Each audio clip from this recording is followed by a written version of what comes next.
Oingo honetan paisaia biziak izango dira nagusi, gaia, eta horretarako ohikoak ez diren lekuak hartu gure izan dugu kontuan, jendea horrek ezagutu dagi esan. Askotan badaukagu Portu Zarras, Bizkaiko Zubia, Punta Begoña galeriak, baina horrek mantenduko dugu eta espazio barri batzuk ekarriko dugu. Bolue, berton gagozan leku hau adibidez, eta Getxon daukagu zan Malakateak.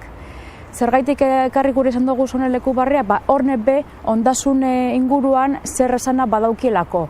Badago bere bizitasuna, badauki bere garrantzia eta bere historia, eta gure nortasuna erakusten dabe.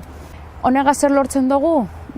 Turistak leku barrietatik zabaltzea. Ez daitezela leku zehatzeetan konzentratu, baizik eta leku barrieta eroan, eta holan turisten eta bizitarien flujua herrian zehar banandu egiten da ondare ezberdinak erakutsiz.